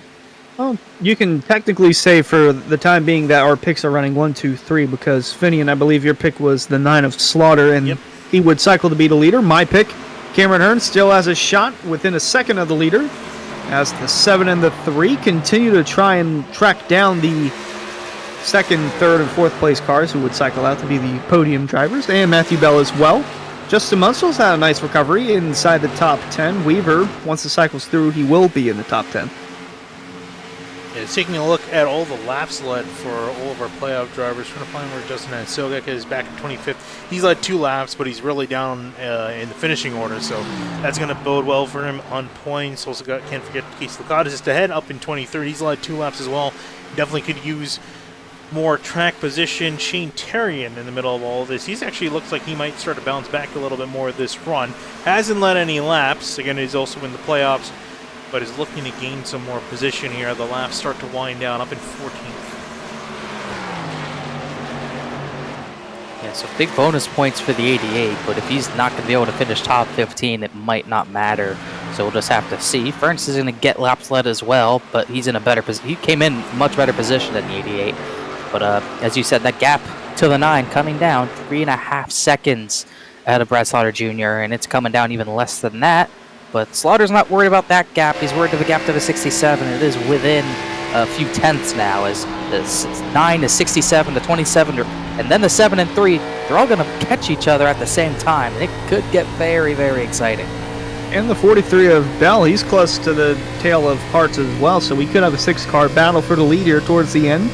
As Furness, the time is winding down for him to come down pit road. He's at 42 laps now on the tank of fuel. Would have to imagine he'd pit before lap 80 or on lap 80. So you're right on board Matthew Bell, who is running that outside line, trying to close in on his teammate. Yeah, effectively, with the way things are sorting out, we're going to have a 6-car battle for the lead. Brad Slaughter, Cameron Hearn, Travis Beckner, James Scully, Ryan Hartz, and Matthew Bell all have a solid shot at winning this race. Here, and they're all within 5 seconds of each other, even close in that 4 to 3 seconds between them, excluding John Furness. Who, again, we're expecting to come down to pit road this any time by, and it'll be this time by. He'll come on down. So there it is. Lead coming back to Brad Slaughter, but for how long is it going to last? Because Cameron Hearn, he's caught back up, and he's willing to fight. And he's going to have to get this over with really quickly. Hearn is. He's got to make this pass quick. He dives to the bottom. He needs to get by quick because that 7 is catching fast. So he needs clean air now, but he's not going to get it until turn 3. They're going to be door to door. Oh, very close to the wall there. They are side by side down the back for the lead. And someone needs to complete the pass here, whether it's Hearn or Slaughter, because Beckner would close in as well. Slaughter going to rip the outside. Hearn on the bottom, see if he can close in, and he will. But will the 9 get a run off the corner? It's going to be a little bit. Don't know if it'll be enough to take the lead back, hang into 1. But as they come across the start-finish line, that 9 car's going to have a shot heading into turn 1. He's got a great run and enough of a run to make a move to the inside. As the tires, though, to stick on the inside, and that is negative on that. So Cameron Hearn will take the lead and keep it for now. Travis Beckner and James Scully, they're starting to duel it out with Scully on much fresher tires. He's going to have a look to the inside of the 27. I can't imagine this is going to be too much of a battle here. I'm curious to see how much of a fight Beckner is willing to put up with this. That's how much time Furness lost going along. He just came out ahead of Cameron Hearn, and now this is very important for Hearn to make up a gap now that he has clean air. Oh, Slaughter might have hit the wall there. It's especially important if Beckner battles Scully as hard as he is for a few laps and get an even bigger gap, but I don't think 7's going to wait too much longer. So I don't know how much longer Beckner can really battle him into a corner. There goes the 7, dives down, should clear him right there, and he does. 7 laps fresher tires between Scully and Slaughter. 5 fresher tires compared to the 67 of Hearn, as Scully now moves into the podium position. Has his eyes set on the 9 of Slaughter, but more importantly, has his eyes set on the lead as he's sending it into turn 3. Yeah, absolutely sending it in now. And getting an update here with the way the points are looking. As they run right now, Justin Munsell way down the order. Forgot about him when we were looking through the lap slide. Hasn't led a lap. He's actually looking on the way in over the 28 of John Furness. That's where they're looking at right now. And Furness needs 3 points. The good news for Furness, he's got the freshest tires out of anyone in the field. Bad news is he's got 4 seconds to Jordan Martin and then another 10 seconds to Steve Durham. So, and not a whole lot of laps to make something happen. So it's going to get dicey there, and this is actually not too far behind him. This entire battle for the lead. There's Ryan Hartz now working the inside of Travis Beckner, trying to make a move. Trying to see if he can get clear, because he doesn't want to let anyone out of his sights, especially now they're all clumping up together again. Oh. Big slide for Beckner. He's starting to struggle. Here comes Matthew Bell. He's going to get by him. Furness needs 3 points. He's got another 16 seconds to Michael Muhammad, who's in that position that he needs to get. So he's got a long climb to make in a short amount of time. But his battle for the top 6 is too entertaining to not look at, as Scully closes in on Hearn. Brad Slaughter Jr. tries to hold off the entire rest of the pack, as now Hartz is trying to challenge. Hartz has to get around the 9 quick, because if the 7 gets in front of the 67, he's going to boot scoon boogie out of here. Scully is very close to the bumper of Hearn, as is Beckner to Matthew Bell. Hartz to Slaughter. This whole top 6 is bumper to bumper, ready to go side by side with one another. Here comes Scully. Speaking of which, speaking of bumper to bumper off to the corner. Now to the inside, James Scully trying to fight with Cameron Hearn, and I don't know if there's going to be much of a battle. He's got a huge run, the number 7, and fresher tires to stick it around that inside. Hearn's going to try to do everything he can, trying to pinch the 7 off the corner. If he can just stick there on corner exit, he might have a shot, and he will barely no, he won't. He won't keep there. He'll switch back to the inside, though. Cameron Hearn's not giving up yet. This is what Ryan Hartz wants to see, to catch up as quickly as he can. See if Hearn tries to slide job him. He will. Dives hard into turn number 3, but he's going to slide up too far, and Scully was ready for it. He instantly gets back under him, and that should be move done for Scully. But here comes the 43 on the outside. Hearn cuts across down low. He's not giving up yet, but Matthew Bell trying to enter in the podium as well. Going to have to get around Slaughter, though. He's going to clear him as Hearn tucks back in line heading into turn 1, and Hartz now 7 car lengths back from new race leader James Scully. This might be all she wrote, at least for this battle between the 7 and the 67. Big question now, can Ryan Hartz, because he's a little bit ways further back, he has to get around the 67 and then try to see he can catch back up to James Skyley to challenge him, because really he's got the freshest tires other than Matthew Bell, but Bell now starting to look a little bit quicker. Meanwhile, as the points look, Furness is back in because Michael Muhammad actually pit. So Furness is back up to 22nd. He also just passed Jordan Martin. So now the 28's in a better spot than the 6. And also Muntzel's on not as fresh tires as the drivers even behind him, Therian, Grant, and Robertson. So it is looking grim for the Raycon Supra. Still 15 to go, and we've still yet to have our first caution of the night, so that could definitely throw a wrench into things and switch it up. I mean, it could. It hasn't happened yet. I'm not denying that. Great year. Colin Fambro fighting with Tom Bourne. This group of drivers have been with each other all night long. David Weiser had a fairly mediocre day, but he doesn't care because he's locked in, so he's just kind of riding it out, having fun. And actually might have a chance of getting past inside the top 10. He's got fresher tires in the 16 and 33. Tom Bourne really sideways off turn 4. Talking about caution might come there. Muntzel hit the wall, so it's going bad the worst for him. Another driver who just needed to have a good day, Justin Sogak, just not having that. Has fresher tires, might gain some positions, but he's back in 19th. It's also not looking good for the 88 as it runs. Yeah, Muntzel smacked the wall a handful of times tonight, and Sogak gonna pray for a miracle that he makes it into the next round. So he is nearing that Larson line wall, nearing the exit of it, coming out of turn 2 as the 98 Jeff Wilson slots in front of him.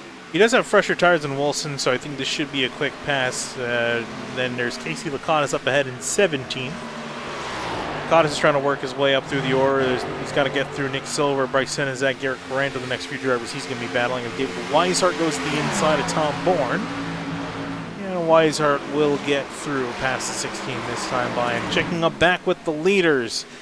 James Scully ahead over Cameron Hearn. Ryan Hart's caught up to the 67. Matthew Bell, his pace is slowed down just a little bit. Ryan Hart's looking a little bit towards the high side. Got to get by Hearn some way. I think he's just going to try to get a better run off the corner than the 67. Fresher rubber shouldn't be too hard, but gets such a run through the center of turn 4, but he kind of loses on exit. But he'll have enough to get to the bottom. He was faster than the 7 last time by and this time by as well, but how hard is Hearn going to battle him for this? Hearn going to run all the way up on the outside. Don't know if he'll have a strong enough run. Yeah, he will to contend for that second spot, and that is not what the 3 of Hearts wants to see. That is what the 7 of Skyoli wants to see as the gap continues to grow. So Cameron Hearn ahead of the 3. Skyoli loving all this. His three biggest competitors tonight all fighting out and behind them amongst themselves for second place, and he has a chance at breaking away and running away with the lead of this race here. As you get closer and closer to 10 laps to go in the end of this race, I want to remind you, race fans, be sure to check out shop.areairacing.com for merchandise to represent your favorite drivers and teams. Shop from our brand new selection of champion t-shirts, jackets, hats, and more. Easy to shop, quicker to ship, better to wear. That's shop.areairacing.com. As you'll see, Ryan Hart's trying to have a peek at Cameron Hearn behind, can't quite get away on through, and Matthew Bell, he's caught back up now. He's falling away a little bit from the 3, he's caught back up, now back to his trademark high side. One of the front runners running up here consistently, and it's worked sometimes, hasn't worked other times. Whoa, as Cameron Hearn's gotten a piece of the wall. He might have tapped it, but I think he's fine. This is the frustrating part of Auto Club sometimes. You can be faster than the guy in front of you, but he can plant the top in 1 and 2 and do it well. It's going to be hard to pass him, and that's what Cameron Hearn's doing. I think Hartz is still a tiny bit faster, but as Hearn keeps running the top line the way he is, the 3 will not get by. Bell hit the wall hard. That was a hard hit. Yeah, that is not going to buff out well as Hearn and Hartz continue to duke it out for second. Slaughter might actually close in on that battle for 4th now, as now a significant contact Bell made with the wall. Also further back, Muntzel hit it again off of turn 2 as his hopes fading. He's back to 13th with Garrett Grant right behind him for position. Chances are fading for a lot of drivers right now who are just really clinging on the hope that maybe something will change this race. As you can see how big of a hit that was. I think it was this time by off turn 2. No, I think it was a couple laps ago. I'm unable to find it, but you can see the damage on that car. Not looking good for him. Shane Terrian up ahead. He's actually, I believe, looking in. Shane Terrian, sorry, is looking in at the moment. Drivers looking to be eliminated as they run. Well, actually, got away from that for just a second. See these guys switching back and forth on the timing sheets. Cameron Hearn and Ryan Hartz. But the drivers looking out at the moment, the number 6, Justin Munsell, 88 of Justin Asogak, 50 of Casey Lakatos, and the 62 of Alex Weaver, all looking to be eliminated here unless something big happens in the next few laps. Cameron Hearn just tapping the wall, getting very close to that outside. Yeah, Hartz has kind of had to change up his game. Instead of going to the bottom 1 and 2, he's kind of following the 67 in. So Cameron Hearn figured, okay, I'll go even higher, and he almost overstepped the boundaries a bit too much there. As now Hartz is going to try to shove him into turn 3 faster than he wants to go, Kevin Harvick style. Now he'll dive to the bottom, but that middle to top line still working for the 67, but he might have to lift here. They're going to be dead even this time.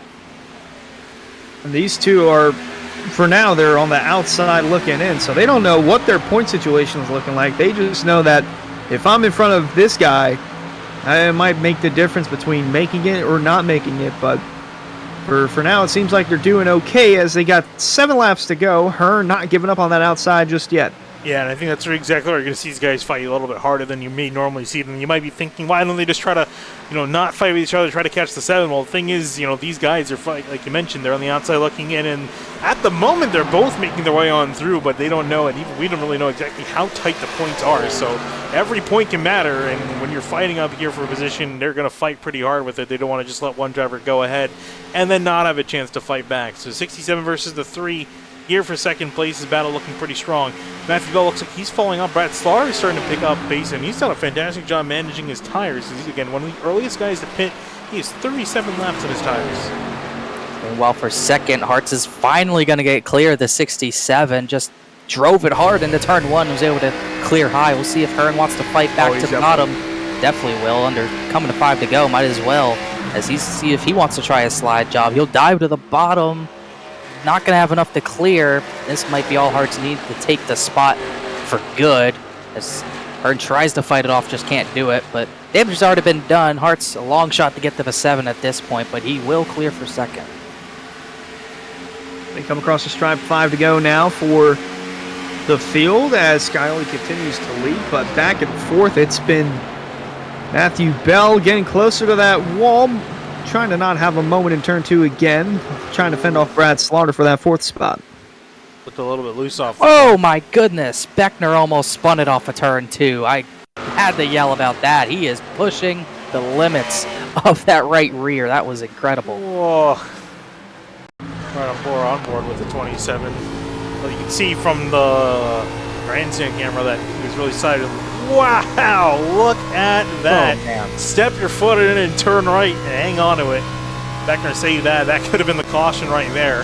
That quite a few guys, especially the guys on the outside looking in, they definitely could have used that. Meanwhile, up ahead, Brad Slaughter, big dive in turn 1, trying to see if he can get past the 43 Matthew Bell. Can he stick? Can he hold the slide job off? Bell having to let go, get off the gas, has to get off again to avoid making contact, and it's a drag race between these two on the back straightaway. Oh, look at the side draft. Slaughter's trying to side draft him, but Bell's likely to clear him into 3, and now Slaughter's going to have to do that all over again. As coming this time to 3 laps to go as the 43 takes that spot back, but wiggles out of 4. Slaughter's going to have a huge run on the 43. He might even clear him before turn 1, as this is the most volatile battle on the track right now, besides the one for 12th, which Shane Therian is trying to defend from Garrett Grant. He does complete the pass, heading into turn 1. Slaughter now looking to drive away with the 4th spot. A little further back here, we see a battle continuing between Garrett Grant and Shane Therian. Now there's the Barbie car of Spencer Brown on that outside, rolling around the 5 of Grant. And he's a lap down. Ooh, he's trying to get past them and back off of it. Didn't want to be involved in the incident. Right behind them, Justin Munsell. And again, he's on the outside looking in, looking to see if he can get past Ed Robertson. Ed Robertson in 64. He's a lap down. Well, really wants to try to catch Garrett Grant and Shane Therian. And as far as the tires are concerned, I don't know if that 6 can be able to because he's got older tires. Yeah, he pit lap 59, so his tires are really faded at this point. The only thing he's really hoping for is for Phantom Yellow to come out in the next half lap, because Skyly's already heading into turn 3. By the way, battle for second not completely done. Hearn is staying with Ryan Hartz, but no move for that position yet. But all the guys who are in a bad spot points-wise, their chances are looking grim and just hoping for something to happen. They come off turn 4. They're still going to be duking it out when they get the white flag waving in the air. The 7 of Scioli is going to be the first one to take that. We go one final time around Auto Club, and Hearn Hartz, this battle will not die. They have one more lap to settle it out. One more lap to settle out, and it'll be under Greeny here for the lead. As long as Skyly makes it back around, it's going to be no contest for the lead. But between these two, something could happen. And if something does happen, it could be big. Wow, you can see tire tracks left by the 67, trying to see if he can get any sort of run on the back of him off the corner. It's not enough. I think that killed really any chance of a run that he's got. He's going to have to back it off now. As we look at the number 7 of James Scully running up in front, it's been a textbook day for the number 7 machine. No fault of the plan, nothing to really scoff at. And for James Scully, win number 8 this season in the Pro Series. We'll take it here at Auto Club. Ryan Hartz and Cameron Hearn finishing second and third, with Brad Slaughter and Matthew Bell fighting hard, rounding out your top 5. These guys fighting all race long and all finishing within 5 seconds of each other. Still battles at the back of the field. John Furness, who is close on points, battling for 20th. He will get that position. Oh, wow. Just Steve got Durham. past Steve Durham. That could be big here. We're waiting to, again, once everyone comes across the line, we'll have the admins put the points in, and they'll let us know who's made it on and who's going to be on their way out of it. But it's definitely going to be close from the word of it that we're hearing. John Furness just breaking inside the top 20, and it's not anywhere near where we would have liked to have been starting in 6th, but it might be enough to make his way in. One driver that has absolutely no concern about that is James Scully, the number 7. Fantastic job for him. More bonus points on the tab for the 7 of Scioli. 8th win of the season. I believe his 20th of his Pro Series career. The first to make that mark. Most wins in the Pro Series all time. No surprise. The South Beach Heat Chevy's been dominant. He gets to do burnouts once again. Technically for the 9th time this season, but officially for the 8th time. And he does it at Auto Club. Yeah, there is no stopping this 7 car. I mean, he's just week in, week out, one of the best, if not the best drivers on track, and he's just going to pull in the victory lane right here. Gotta hear the motor blow, but he's definitely enjoying it down there. We'll park it in victory lane. Meanwhile, we'll take a look at your race results. James Scully taking home the win. 8th win of the season, as we mentioned. Ryan Hartz and Cameron Hearn on the outside looking in. Great runs for them today. We'll see if that is enough to make it on through. We believe they should be good. Brian Slaughter finishing in 4th. Had some good runs, but just paid up maybe a bit too early. Strategy didn't quite work out. Matthew Bell running out your top 5. Travis Beckner not quite able to enter the conversation. We'll finish 6th with Greg Mitchell in 7th. Alex Weaver, he ran a decent race all race long from 14th up into 8th. I don't think it was enough, though. We'll have to wait for the final tally. David Weishart in 9th, already locked in. Nothing to worry about with Colin Fambro rounding out your top 10. And you got the guys outside the top 10, and surprisingly a lot of color outside the top 10. Bourne, Theory, and Grant not a part of that. Well, Theory is a part of it. 12th place should be enough for him, but we'll have to see. Justin Munsell, I got to say, surprised by his lack of pace. Hit the wall early, could not recover, back in 14th. A little bit surprising to see him back there. Senesac, Nick Silver. Silver had a good run going. He fell back near the end. Lakatos got lap led, but needed a better run. Anna Sogak, the same thing. Jeffrey Wilson, a solid top 20. Then John Furness had a gap to start tonight. We'll have to wait and see, but definitely not the night he wanted, regardless of where he ends up. Here's the rest of the finishing results as headlining that is Steve Durham, losing that 20th spot on the last lap. That could be crucial to John Furness. Stopped away for points, but rest of these guys, not the night that they wanted, and now we get to talk to our podium drivers, Finian. Yeah, I was going to say, next season also, too, no playoff drivers finishing outside the top 20. So all of them ran pretty well today, but again, some ran better than others, and that's probably going to be the big thing that really determines who's going to be making it and who's going to be making it out. But first, as you mentioned, we got some drivers to talk to, and the first driver we're going to talk to is Cameron Hearn in 67. Cameron, we saw you fought really hard with Ryan Hartz there at the end. You guys had a great battle for second place. Was that battle really of concern that, you know, with both you guys being on the outside of the cutoff? Were you guys fighting hard, not knowing how many you needed? Yeah, definitely, because normally I would try to let him go and him and James, right, battle it out, and maybe I can come back up. But he qualified on the pole, which is a bonus point, and we were tied coming in, so I was like, there's no way I can let him finish one spot in front of me because then I'm two back. But But yeah, playoffs was for sure in my mind. I took it easy at the beginning, saved tires. I saved too much tires the first run, and I think I followed Brad in the pits a little bit too early there. But again, I think there's like 6 of us all race up there, so kept all fenders on it. Ryan drove me super clean. I really wasn't cutting him any slack on anything, but it was fun out there. We were sliding everywhere, but it was awesome. Yeah, was it asking you? Was there any like plans? Were you guys expecting you and your team? Were you expecting any cautions to interrupt the race, and were you planning for that, or were you just assuming from the get-go this is going to go green? I assumed after the first pit cycle that it would stay green, using cautions. Like kind of like last week when I got caught up in it. Right, green. Race starts, everybody's bundled up. You got guys that qualified bad in the back, and guys that maybe aren't as fast in the long run up front. So, but yeah, definitely. Was for sure on my mind, but yeah, I just wanted to maintain up front, and I feel like I was good in the long run enough to compete in the top 5, and that's what we did. Well, it's still a very solid finish for you, Cameron Hearn. I think we're still waiting exactly to hear how it played out. From what I'm hearing, you should be in, but don't take my word for it.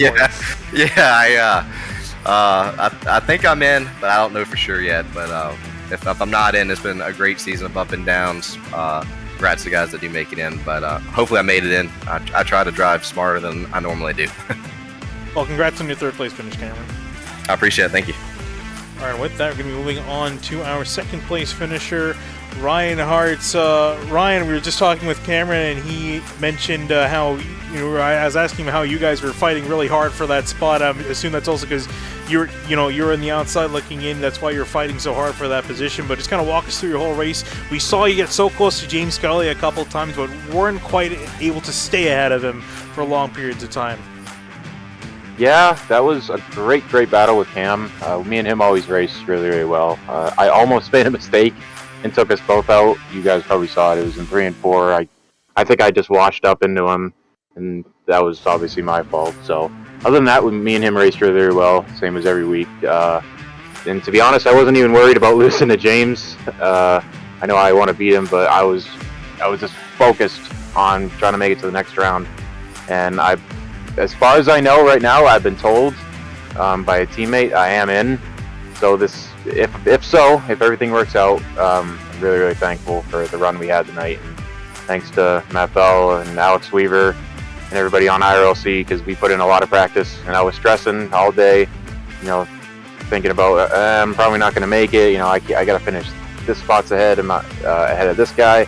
I just didn't think it was going to work out. But great qualifying effort, and we had good race pace all around. So if everything works out, we'll be on in the next round, and looking forward to Vegas. Well, Ryan Hartz just actually got word from the bossman himself, Jacob Bell. You will be making it on to the next round, so congratulations. All right, guys. Awesome. I'll see you guys in Las Vegas. All right, we'll see you there. Congrats on your 2nd place finish, Ryan. Thanks, man. All right, and last but certainly not least, a man who's not shy to talk, us last year at SimTV, because he's been finishing first a whole lot of times. 8 wins, James. You've been doing a phenomenal job in this season so far. You had a fight for it tonight. It wasn't easy. Yeah, it was pretty fun tonight. It was tough to pass, but you had some options, and if you saved your stuff, you could make passes a little bit easier. Had a good battle with Hearn a couple times, and Hartz as well. It was pretty fun. I enjoyed it. Didn't know how it was going to race going into it, and I think that clean air was a huge advantage. So I was just glad that I was able to get out front early and kind of fend off Hartz the first run, and then fend off Hearn and those guys the second run. And then I knew that Hearn and them guys pitted just a little bit too early on the last run. 40 laps was really pushing it, so I just wanted to just kind of run my race, my strategy, and didn't want to jump to their strategy and end up screwing myself over. So I just stuck to my strategy, and it ended up working out. All right, well, obviously with moving on to the next round of the playoffs, most your points total is going to be wiped away. You're going to be a lot closer to the guys in behind you, but we got Las Vegas and Richmond coming up as the next tracks for the next round. How do you fare your chances there in getting your next 2 victories? I feel pretty good at Vegas. I think I won the last race we had there, and then also feel pretty good at Richmond. Had a good chance to win that one last season too. So 2 tracks that I really like and am really looking forward to, and hopefully just have some smooth sailing and can get into Homestead worry-free and fight with 3 other guys for the championship. All right, well, James, again, congratulations. You're on a hot streak right now. We'll see if we can continue next week. Thank you, and big thanks to you guys in the SimTV booth for all that you do, the admin team. I know I say it every week, but you guys do great work, and we really appreciate what you guys do here. Huge shout out to Rick's Hot Sauce, Code Skyly, get you $7 off there as always. And then Daniel's Candles, Matt Cotillo's Butt Kicker, and Chris Sports Cards. Thanks to all them for being on the car, and we'll hopefully be talking to you guys again next week. All right, we'll see if we will. Thanks, James. Thanks, guys. All right, with that, it's going to be wrapping up interviews here from Auto Club. Some fantastic racing, some fantastic green flag racing. Went the entire race distance. Not a single caution in sight here, guys. Yeah, two weeks in a row as well. Had the same happen. Oh, actually not. Well, I think Jacob Bell said there was 2 in a row. I don't think that's true. I believe we had cautions at Chicagoland, but still 2 weeks in a row of really hard green flag racing and great racing as well. Great track for it. And the best came out on top. Skyly 8th win of the season. No surprise there. And we know the 8 who are going to get in. Last one in was John Furness. He cut it close with a 20th place finish, but he was able to get in. So he stays above that cut line. The 2 below the cut line who get in, Hearn and Hartz, they race their way in. The 2 above it that will fall below and not make it to Vegas as a playoff driver, just Anna Sogak and Justin Munsell just didn't have enough tonight, as well as Lakatos and Weaver, who both needed a lot to happen tonight, just did not go their way, Hunter. Indeed, as it was a very great race for no yellows to come out, and actually looking back at it, the last time Skyly won a race, there were no cautions, and that was at a road course in Road America. But nonetheless, still the 7 got the job done with win number 8. And with 3 races left in Las Vegas, Richmond, and Homestead, there's a solid chance, Finian, that he could get to 10 wins on the season.